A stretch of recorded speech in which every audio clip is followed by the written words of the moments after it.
এখানেও সন্ত্রাস আছে। এখনো মায়েরা ঘরের মধ্যে নিরাপদ নন, ঘর থেকে বের হলে চলাচলে নিরাপদ নন, কর্মস্থলে নিরাপদ নন। এখনো প্রিয় দেশে চাঁদাবাজদের ভয়ে মানুষ অস্থির, মামলাবাজদের ভয়ে সাধারণ নিরীহ মানুষ অস্থির। দুর্নীতি আমাদের সমাজকে আগাগোড়া একবারে ছেয়ে ফেলেছে। এই বাংলাদেশ সবাই কি চেয়েছে? আমি বিশ্বাস করি এখানে রণাঙ্গনের মুক্তিযোদ্ধাও আছেন, অথবা তাদের সন্তানেরা আছেন। আমিও এক শহীদ মুক্তিযোদ্ধা পরিবারের সদস্য। আমার যে ভাই জীবন দিয়েছেন, আমি বিশ্বাস করি এমন বাংলাদেশের চিত্র দেখলে তিনি হয়তো সেদিন মুক্তিযুদ্ধে অংশগ্রহণ করতেন না। জীবন বাজি রেখে, জীবন দিয়ে যারা আমাদেরকে ঋণী করে গেলেন, তাদের প্রতি এই দেশ, এই জাতি, রাজনৈতিক দল আর নেতৃবৃন্দ কি সম্মান দেখালো। তাদের তো স্বপ্ন ছিল একটি ন্যায় সাম্যের বাংলাদেশ তারা কায়েম করবে। মানুষের জীবনে অর্থনৈতিক মুক্তি আসবে, সন্তানরা সুশিক্ষা পাবে, আবাল বৃদ্ধ বনিতা তারা তাদের স্বাস্থ্য পরিচর্যার সমস্ত অধিকার ভোগ করবে, সমাজে নিরাপত্তা থাকবে এবং ন্যায় বিচার নিশ্চিত হবে। আসলে কিছুই হলো না। কার কারণে হলো না? এর জন্য কি সাধারণ জনগণ দায়ী? অবশ্যই না। দফায় দফায় যারা দেশ পরিচালনার সুযোগ পেয়েছিলেন, ভালো যদি কিছু করে থাকেন এইটাও তাদের কৃতিত্ব, অপকর্ম যদি কিছু থাকেন তারও দায় তাদের। কেউ কোনো কিছু ভালো করে নাই এ কথা আমি বলবো না,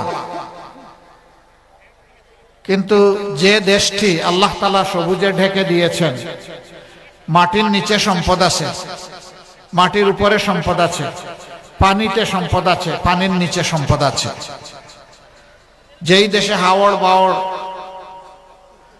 বনজ কৃষিজ সম্পদ আছে, যে দেশের মানুষ পরিশ্রমী, যেই দেশের মানুষের হাতের ছোঁয়ায় দুনিয়ার বিভিন্ন দেশের কপাল কিসমত বদলে যায়, এই দেশের মানুষের কপাল বদলায় না কেন?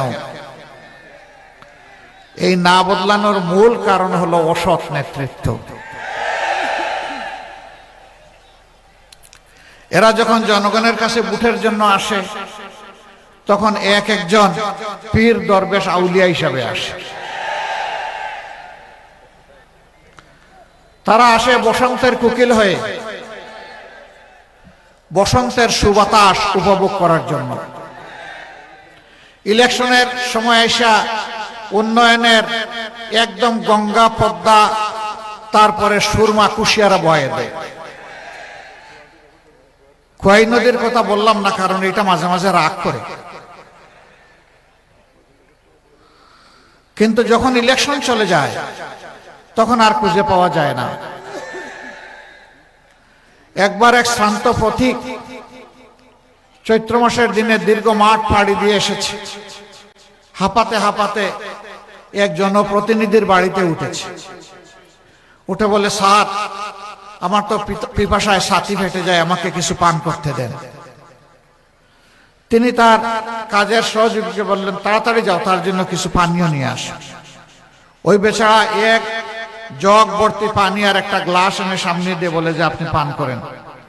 এখন সে পান করে না। তিনি জিজ্ঞেস করলেন যে এত সময় আপনি বললেন ছাতি ফেটে যাচ্ছে, এখন পানি সামনে, জগ ভর্তি পানি, গ্লাস আছে, আপনি পান করছেন না কেন?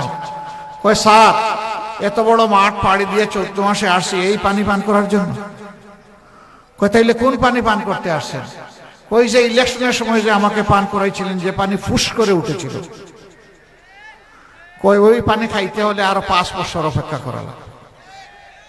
বুঝতে পারছেন বিষয়টা? ওই 5 বছরে একবার ফুস করা পানি খাওয়ায়, ফান্টা, স্প্রাইট, এই ধরনের কোক যেগুলো আছে এগুলা খাওয়ায়। ওই সময় বলে যে যার দিকে তাকায় বলে যে আপনারে তো আমার ভাইয়ের মতো লাগে। এরপরে ইলেকশন যখন চলে যায় তখন ভাই তো দূরের কথা, একটু শালারও মর্যাদা দিতে রাজি হয় না। জনগণের সম্পদ তারা যুগ যুগ ধরে লুণ্ঠন করে নিয়ে গেছেন। আপনারা জানেন গত 15.5 বছরে কমপক্ষে 28 লক্ষ কোটি টাকা বাংলাদেশ থেকে বিদেশে পাচার হয়েছে। এই টাকাগুলা কার? 18 কোটি মানুষের। রাস্তায় যিনি ভিক্ষা করেন এই টাকাতে তার অংশ আছে, আজকের জন্ম নেওয়া শিশুর অংশ আছে। রাষ্ট্রীয় আয়ের 3 খাত, একটা হলো ট্যাক্স, বিদেশি অনুদান আর বিদেশি সাহায্য। এই 3টা মিলে রাষ্ট্রের তহবিল গঠন হয়। এই 3টাতে সমস্ত মানুষ শরীক। এরা জনগণের টাকা চুরি করেছে, তারা বড়লোক হয়েছে, দেশে সাহস করে নাই অথবা দেশটাকে পছন্দ হয় নাই, এই জন্য পরিবার শুদ্ধ টাকা শুদ্ধ বিদেশে পাঠাই দিচ্ছে। ইনশাআল্লাহ আমরা দুর্নীতিমুক্ত একটি বাংলাদেশ গড়ার অঙ্গীকার নিয়ে ময়দানে এসেছি। আপনাদের এখানে তো কোনো চাঁদাবাজি তেমন হওয়ার কথা না, এখানেও চাঁদাবাজি হয়। ইনশাআল্লাহ আল্লাহ তাআলা আমাদেরকে সুযোগ দিলে এই দেশ পরিচালনার, আমরা চাঁদাবাজের হাত বন্ধ করে দেব ইনশাআল্লাহ। আর চাঁদাবাজি করার দুঃসাহস কেউ দেখাবে না। ব্যবসায়ীর রাতের ঘুম হারাম হবে না। ফুটপাতের সাধারণ হকারকে চোখের পানি ফেলতে হবে না যে আজকে সারাদিনে কয় টাকা রুজি করব, শুরুতেই তো তাকে 100 টাকা আমার দিতে হলো। এমনকি রাজধানীর কিছু কিছু জায়গায়, আমি এখানকার কথা বলতে পারবো না, ভিক্ষুক যেখানে বসে ভিক্ষা করতে সেখানে আগে চাঁদা, আগে খাজনা আদায় করে তারপরে বসতে হয়। এরা কোন স্তরের প্রাণী আপনারাই চিন্তা করেন। রাজনীতি আমাদের পেশা নয়, রাজনীতিকে আমরা কর্তব্য হিসাবে নিয়েছি। রাজনীতিতে যারা পেশা হিসাবে নিয়েছে, দুর্নীতি, চাঁদাবাজি, মামলাবাজি, লুণ্ঠন এগুলা তারা করে। এতটুকুই শেষে না, এরা আমাদের মা বোনদের ইজ্জতটা পর্যন্ত রাখতে দেয় না। এই নির্বাচনের সময় মানুষ কত সতর্ক হয়ে কথা বলে, কিন্তু কিছু কিছু রাজনৈতিক ভাই বন্ধু তারা কিভাবে বলে যে যদি বোরকা পরে তা কোনো মেয়ে লোক আসে, যদি নেকাব করে আসে, যদি হেজাব পরে আসে, খুলে ফেলবা। বলতে বলতে বলছে পুরা কাপড় খুলে ফেলবা। এরা কি কোনো মায়ের গর্ভ থেকে দুনিয়া আসে নাই? যদি এসে থাকে বলবো প্লিজ মার জাতিকে সম্মান করতে শিখুন। আগে আপনার আপন মাকে সম্মান করুন।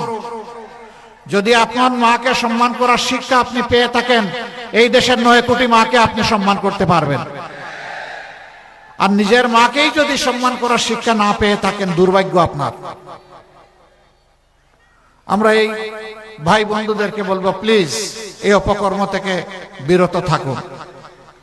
যদি আপনারা বিরত না থাকেন, ভয়ভীতি প্রদর্শন করেন, গায়ে হাত তোলেন, কাপড় দিয়ে টান দেন, আমরা বলে দিচ্ছি অনেক সহ্য করেছি, অনেক হয়ে গেছে, প্রয়োজনে জীবন দিব, কিন্তু মায়ের ইজ্জত কাউকে কেড়ে নিতে আর দেয়া হবে না ইনশাআল্লাহ। যদি বাংলাদেশের কোথাও কোনো দুর্বৃত্ত এই অপকর্ম করে, আমি আপনাদেরকে আহ্বান জানাবো, ওকে আপনারা সমুচিত শিক্ষা দেবেন, এরপরে পুলিশের হাতে তুলে দিবেন। এর জন্য কেউ যদি আপনাদের বিরুদ্ধে মামলা করতে চায়, বলবেন মামলা আমার বিরুদ্ধে করার জন্য। আমরা আশা করব যারাই অপরাধ করেছেন তারা অনুতপ্ত হয়ে জাতির কাছে, মার জাতির কাছে, 9 কোটি মা বোনের কাছে তারা ক্ষমা চাইবেন।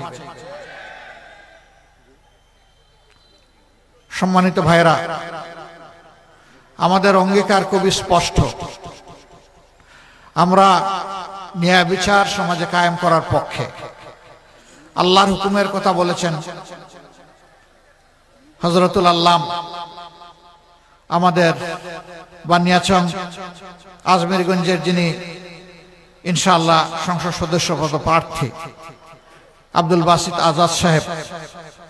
আমরা সেই আদল এবং ইহসান সমাজে কায়েম করতে চাই। একজন সাধারণ মানুষ অপরাধ করলে যে আইনে তার বিচার হয়ে শাস্তি হবে, রাষ্ট্রের রাষ্ট্রপতি, প্রধানমন্ত্রী, মন্ত্রিপরিষদের সদস্য তারাও যদি সেই অপরাধ করেন, ইনশাআল্লাহ আইন এবং বিচার কাউকে ছাড় দিয়ে কথা বলবে না। আইন সকলের জন্য সমান হবে, বিচার আর টাকার বিনিময়ে বিক্রি হবে না ইনশাআল্লাহ। গরিবের, অসহায় মানুষের কোনো বিচার নেই, বিচার সবসময় প্রভাবশালীর পক্ষে। এই বিচার ইনশাআল্লাহ আল্লাহ আমাদেরকে সুযোগ দিলে আমরা অচল করে দিব, এই বিচার আর চলবে না। ওই বাংলাদেশ আর দেখতে চাই না, যেই বাংলাদেশে আমার মা বোন জায়া কন্যা কারো কোনো জীবন এবং ইজ্জতের নিরাপত্তা নাই। এই বাংলাদেশ দেখতে চাই না। এই বাংলাদেশও দেখতে চাই না যেই বাংলাদেশের চাঁদার জ্বালায় সমস্ত মানুষ অতিষ্ঠ। ওই বাংলাদেশও দেখতে চাই না নিরীহ মানুষের বিরুদ্ধে মিথ্যা মামলা দিয়ে তাদেরকে আদালতে হাজির করে হেনস্থা করা হয়, তাদের উপর পৈশাচিক নির্যাতন করা হয়। সেই বাংলাদেশও দেখতে চাই না। ওই বাংলাদেশও দেখতে চাই না যারা নির্বাচিত প্রতিনিধি হবেন তারাই চরিত্র হারিয়ে লুণ্ঠনকারী হয়ে যাবেন। সেই বাংলাদেশ দেখতে চাই না। আমাদের অঙ্গীকার স্পষ্ট, আমাদের যারা নির্বাচিত হবেন আল্লাহ তাআলার মেহেরবানিতে এবং আপনাদের দোয়া ভালোবাসা বুঝে তারা প্রতি বছর একবার জনগণের সামনে তাদের আয় ব্যয়ের হিসাব প্রকাশ করতে বাধ্য হবেন। শুধু নির্বাচিত প্রতিনিধি নন, তার পরিবারের প্রত্যেক সদস্যের আয় ব্যয়ের হিসাব দিতে হবে। তিনি জনগণের সম্পদে হাত দিয়েছেন কিনা তা জানার অধিকার এই জনগণের অবশ্যই আছে। আমরা ইতিমধ্যে ঘোষণা করেছি, আমরা কিছু বিষয় আছে এইগুলা বৈধ হলে ওই সুযোগগুলা রাষ্ট্রের পক্ষ থেকে আমরা নেব না। কোন প্লট অত্যন্ত স্বল্প মূল্যে যেটা এমপি মন্ত্রীদেরকে দেওয়া হয় সেই প্লট আমরা নেব না। আমরা বলেছি বিনা ট্যাক্সের গাড়ি আমরা কিনবো না। তৌফিক তাকে ট্যাক্স দিয়ে গাড়ি কিনবো, না তাকে রিক্সা চড়বো, এইটাও যদি না তাকে পায়ে হাঁটবো। কিন্তু জনগণের তহবিলের অপব্যবহার করব না। এরকম আরো কিছু বিষয় আছে যেগুলা বাদ দিয়ে চলা যায়। সাধারণ জনগণ যেভাবে চলে আমরা ইনশাল্লাহ সেইভাবে চলব। সম্মানিত ভাইরা, এই হবিগঞ্জ আমি শুনেছি এইটাও সন্ত্রাস কবলিত। আপনারা কি চান এই হবিগঞ্জ আর সন্ত্রাস কবলিত থাকুক? যদি না চান তাহলে 12 তারিখ আপনারা সিদ্ধান্ত জানাবেন ইনশাআল্লাহ। যারা সন্ত্রাসের বিরুদ্ধে দাঁড়াবে তারা ন্যায় ইনসাফের পক্ষে ভোট দিবে, আর যারা সন্ত্রাসকে লালন করবে তারা অন্যদিকে ভোট দিবে। এই হবিগঞ্জ আলহামদুলিল্লাহ আল্লাহর অপূর্ব নিয়ামতে ভরপুর। এখানে হাওড় বাওড় বিল বাদর নদী নালা মৎস্য সম্পদ প্রচুর। এখানে খনিজ সম্পদ আছে, এখানে বনজ সম্পদ আছে, এখানে চা বাগান আছে, এখানে বাংলাদেশে যা দরকার সব কিছু আছে। কিন্তু হবিগঞ্জে যদি কেউ চলাফেরা করে বিবেক দিয়ে বলবে এটি আমার বাংলাদেশ নয়। সৎ মায়ের সন্তানের মতো আচরণ করা হয়েছে যুগ যুগ ধরে। এই ধারা আমরা পাল্টে দিতে চাই ইনশাআল্লাহ। আমাদের অঙ্গীকার, যে এলাকাকে যত বেশি বঞ্চিত করা হয়েছে আল্লাহ তাআলা আমাদেরকে দেশ পরিচালনার সুযোগ দিলে ওই এলাকা থেকেই সর্বপ্রথম আমরা উন্নয়নের কাজ শুরু করব। আমরা কারো উপর বেইনসাফি করব না। যার যেটা পাওনা তার ঘরে সেটা পৌঁছে দেওয়ার চেষ্টা করা হবে। এই টাকা আমরা যদি সরকারে যাই, এটা আমাদের বাপ দাদার টাকা নয়। এই টাকা 18 কোটি মানুষের টাকা। 18 কোটি মানুষের টাকা 18 কোটি মানুষের জন্যই ব্যয় করা হবে ইনশাআল্লাহ। এখানে মেডিকেল কলেজ হয়েছে, এখনো পূর্ণাঙ্গ হাসপাতাল হয়নি, নিজস্ব ক্যাম্পাস গড়ে ওঠেনি, দাঁড় করা ক্যাম্পাসে চলছে।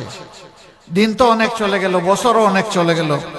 আমরা নাকি সিঙ্গাপুর হয়ে গেলাম, তারপরে আমাদের হাসপাতালটা এমন থেকে গেল কেন?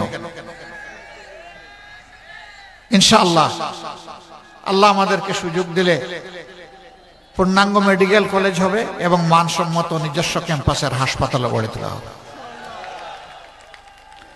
এখানে বিশ্ববিদ্যালয় হয়েছে, সেই বিশ্ববিদ্যালয়ের একই হালত, এতিম অবস্থা। আমরা সেই এতিম অবস্থার অবসান ঘটাবো ইনশাআল্লাহ।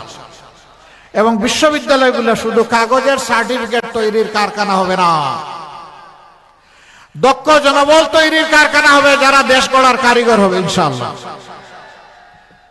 সেই শিক্ষা আমরা হাতে দেব। আমরা যুবকদের হাতে বেকার ভাতা তুলে দিতে পারবো না, বেকার ভাতা তুলে দেব না।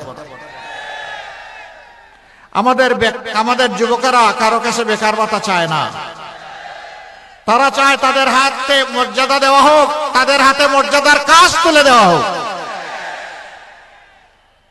আমরা আমাদের জনবলকে নিয়ে আমাদের যে পরিকল্পনা, ইনশাআল্লাহ আমরা গ্রামকেও শিল্প বানাবো ইনশাআল্লাহ। বলবেন যে আপনারা কি কলকারখানা চালু করে দিবেন? হ্যাঁ দিব, কিন্তু সেই কলকারখানা হবে কৃষিভিত্তিক কলকারখানা ইনশাআল্লাহ।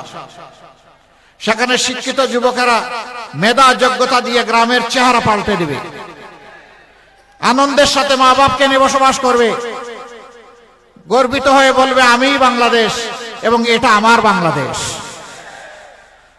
যুবকরা তৈরি হয়ে যাও। আমরা তো বয়সের একটা প্রান্তে এসে গেছি, আমরা এই বাংলাদেশটা এখন তোমাদের হাতে সমঝাতে চাই। যুবকরা রেডি?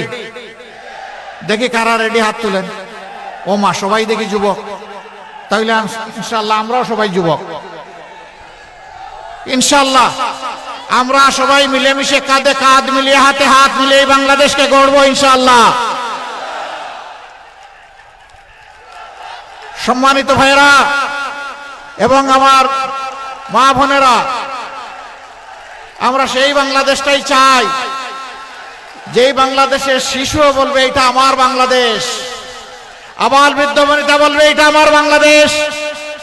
চা বাগানের আমার শ্রমিক ভাই বোনেরা যারা আছে, যারা অত্যন্ত মানবতার জীবনযাপন করে, সন্তানেরা তাকে শিক্ষা এবং স্বাস্থ্যের সেবা থেকে বঞ্চিত, যুগ যুগ ধরে একই পেশায় পড়ে আছে হাড্ডিসার মানুষগুলো, আমরা চা বাগানেরও আধুনিকায়ন করব, প্রযুক্তি সমৃদ্ধ করব, সেই মানুষগুলোরও জীবন মানে পরিবর্তন আনবো ইনশাআল্লাহ।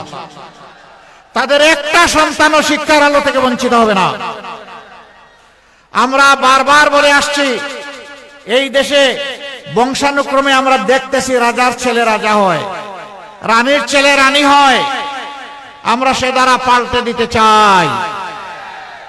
একজন সাধারণ শ্রমিকের সন্তান সে যদি মেধাবী হয়, তাহলে তার মেধার বিকাশ ঘটিয়ে আমরা চাই সেও হবে আগামী দিনের বাংলাদেশের প্রধানমন্ত্রী ইনশাআল্লাহ। সেই রাজনীতিটাই আমরা চালু করতে চাই। এই রাজনীতির পক্ষে আপনারা আছেন? আলহামদুলিল্লাহ, মোবারক আপনাদেরকে। সম্মানিত ভাইরা, দুইটা ভোট। কয়টা ভোট? প্রথমে গণভোট। কি বলবেন? কি বলবেন? হ্যাঁ মানে আজাদি, না মানে গুলামি। আজাদি না গুলামি? আজাদি না গুলামি? 12 তারিখ প্রথম ভোট ইনশাআল্লাহ। মহান আল্লাহ যেন হাকে অত্যন্ত সম্মানের সাথে বিজয়ী করেন। বিজয়ী হবে ইনশাআল্লাহ। হা ভোট বিজয়ী হলে পুরানা পচা রাজনীতির চরিত্র এবং চিত্র পাল্টে যাবে ইনশাআল্লাহ। হা ভোট বিজয়ী হলে বাংলাদেশ বিজয়ী হবে, জিতে যাবে। হা ভোট পরাজিত হলে বাংলাদেশ পরাজিত হয়ে যাবে। আল্লাহ তাআলা বাংলাদেশকেই যেন বিজয়ী করেন। এরপরে বাংলাদেশ বিজয়ী হলো, এই বাংলাদেশ চালাবে কে? যাদের সৎ চরিত্র আছে, দেশের প্রতি দায়বোধ আছে, দেশের প্রতি অঙ্গীকার আছে, দেশপ্রেম আছে, যারা সামান্য বাতাসে দেশ ছেড়ে পালায় না, এই দেশটা তারা চালাবে ইনশাআল্লাহ। সম্মানিত ভাইরা, আমরা আপনাদেরকে কথা দিচ্ছি, আমরা সব ধরনের বিভক্তিকে ঘৃণা করি আর বাংলাদেশকে আর বিভক্ত করতে দেব না। 4টা ধর্মের মানুষ এখানে যুগ যুগ ধরে আমরা বসবাস করে আসছি, মুসলমান, হিন্দু, বৌদ্ধ, খ্রিস্টান। এটি একটি ফুলের বাগানের মতো, বিভিন্ন জাতের গাছ দিয়ে বাগানকে আল্লাহ তাআলা সাজিয়ে দিয়েছেন। ধর্মের ভিত্তিতে কারো উপর বাড়াবাড়ি ইসলাম পছন্দ করে না, এটা হারাম। কোনো বাড়াবাড়ি করার সুযোগ নেই। কোনো ধার্মিক মানুষ কোনোদিন অপর ধর্মের মানুষের কোনো ক্ষতি করতে পারে না। তার সাক্ষী বাংলাদেশের জনগণ। আমাদের বিরুদ্ধে, আলিম উলামার বিরুদ্ধে অনেক অভিযোগ আনা হয়েছে, কিন্তু একটি অভিযোগ কেউ প্রমাণ করার সাহস দেখাতে পারেনি। বরঞ্চ যারা অভিযোগ এনেছে তারাই ছিল লুটেরা, তারাই ওদের ক্ষতি সাধন করেছে। আমরা এই ধারা বন্ধ করে দেব ইনশাআল্লাহ। 5 তারিখের পরে জাতি সেই ধারাটাই দেখেছে। আমরা মিলেমিশে পরস্পরকে আমরা সহযোগিতা করেছি সামাজিক নিরাপত্তা নিশ্চিত করার জন্য। ইনশাআল্লাহ আগামীতে সেই সুযোগ পেলে আমরা সারা দেশে সেই নিরাপত্তা নিশ্চিত করব। মেধার ভিত্তিতে যে কোনো ধর্মের মানুষ তার মেধা এবং যোগ্যতার ভিত্তিতে সে তার উপযুক্ত কাজ পাবে। ধর্মীয় পরিচয়ে কাউকে আর বঞ্চিত করার কোনো সুযোগ থাকবে না। আমরা এই কাজ করব না।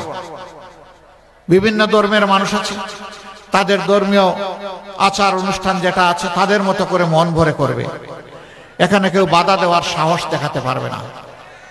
তারা নিরাপত্তা এবং সম্মানের সাথে তাদের আচার অনুষ্ঠান করবে, তা অবশ্যই আমরা নিশ্চিত করব। যা গত 17 মাসে আমরা চেষ্টা করেছি, আমাদের কোনো সরকারি দায়িত্ব ছিল না, কিন্তু আমাদের নৈতিক দায়িত্বের জায়গা থেকে এই দায়িত্ব আমরা পালন করেছি। ভবিষ্যতের বাংলাদেশে এমন হবে ইনশাআল্লাহ। হা ভোটের পরে দেশ পরিচালনার জন্য আমরা ইনসাফের পক্ষে সবাই ঐক্যবদ্ধ হয়েছি। ন্যায় বিচার সমাজে কায়েম হলে দুর্নীতি, চাঁদাবাজি, লুণ্ঠন, দর্শন, খুন এই সব বন্ধ হবে ইনশাআল্লাহ। এই জন্য ন্যায় বিচারের প্রতীক শুধু দাড়িপাল্লা না, এবার 11 দলের যেখানে যে প্রতীক সেইটাই ন্যায় বিচারের প্রতীক। এই হবিগঞ্জ জেলার 4টি আসন, 1টি আসনে দাড়িপাল্লা, 2টি আসনে দেয়ালগড়ি, 1টি আসনে রিক্সা। যেখানে রিক্সা আমরা সবাই রিক্সা, যেখানে দেয়ালগড়ি সবাই আমরা দেয়ালগড়ি, যেখানে পাল্লা আমরা সবাই সেখানে দাড়িপাল্লা। আমি এখন অনুরোধ জানাবো, এক এক করে হবিগঞ্জ 1 থেকে আমরা শুরু করব ইনশাআল্লাহ। হবিগঞ্জ 1-এ 11 দলীয় নির্বাচনী ঐক্য, যেটাকে আমরা বলছি ঐক্যবদ্ধ বাংলাদেশ, এর পক্ষে যাকে আমরা মনোনীত করেছি, তার নামটা বলুন। উনি বাংলাদেশ খেলাফত মজলিসের একজন নেতা, একজন দায়িত্বশীল, জনাব মুফতি সিরাজুল ইসলাম মিরপুরি। তার হাতে আমরা বাংলাদেশের সবচেয়ে পপুলার, সবচেয়ে জনপ্রিয় গণপরিবহন রিক্সা তুলে দিচ্ছি। যত সংখ্যায় বাংলাদেশে রিক্সা আছে আর কোন পরিবহনের এত সংখ্যা নাই। তার মানে এটা হচ্ছে সাধারণ জনগণের পরিবহন। ইনশাআল্লাহ আমরা দোয়া করি রিক্সা সম্মানের সাথে বিজয়ী হয়ে আসুক। প্রত্যেকটা সিট এবং প্রত্যেকটা ভোট 12 তারিখ গুরুত্বপূর্ণ। সেই আসনে আমরা দোয়া করি এই ভাই যেন নির্বাচিত হয়ে আসেন। তারপরে হবিগঞ্জ 2,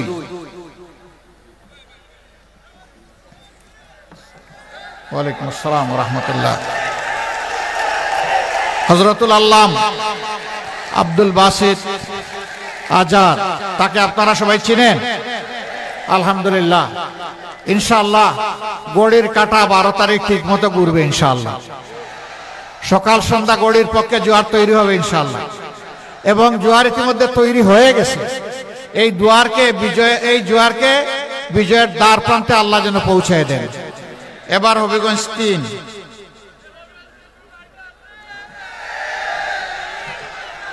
মাশাআল্লাহ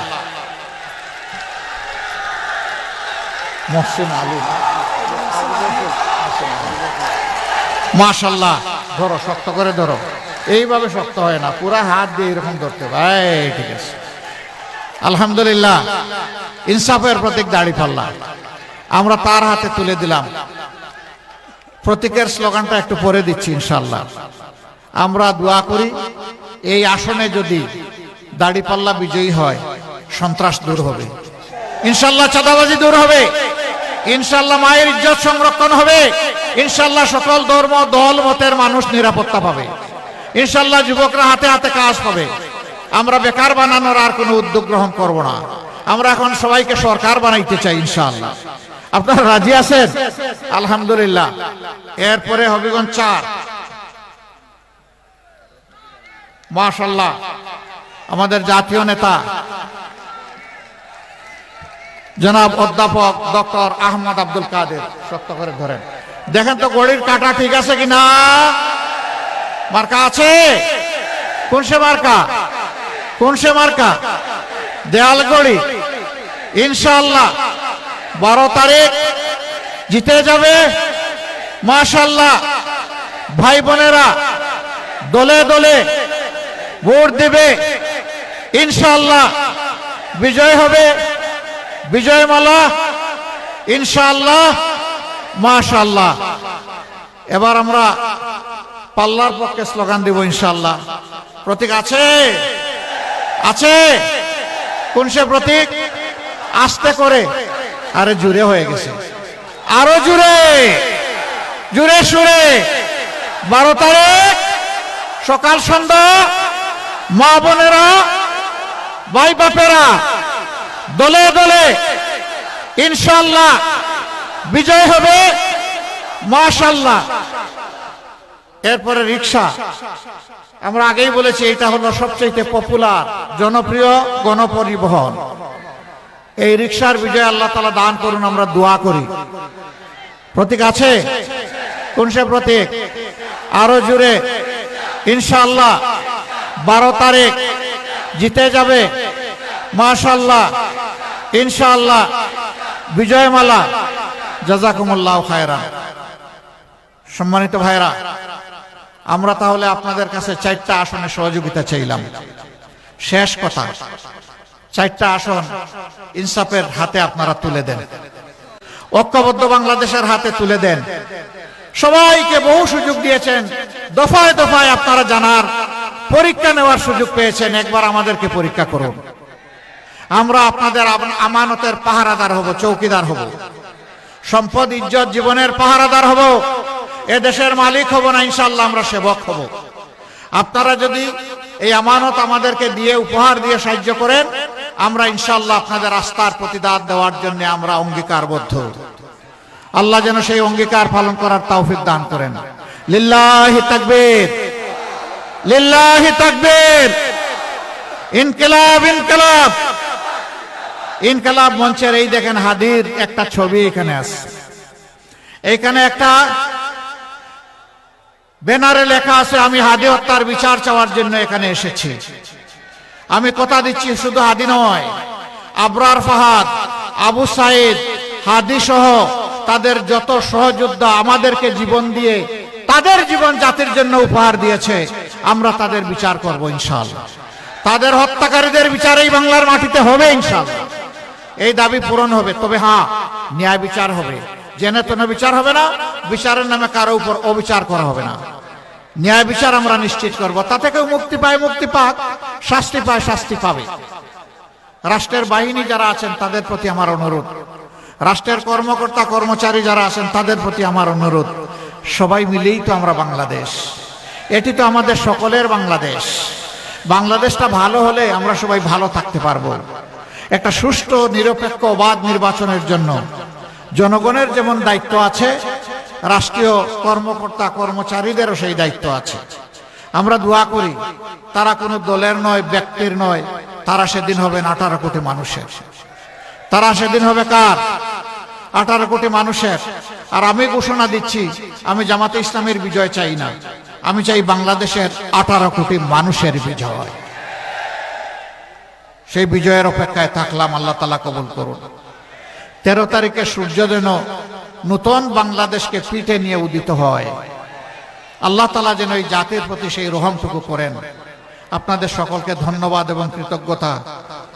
আসসালামু আলাইকুম ওয়া রাহমাতুল্লাহি ওয়া বারাকাতুহু।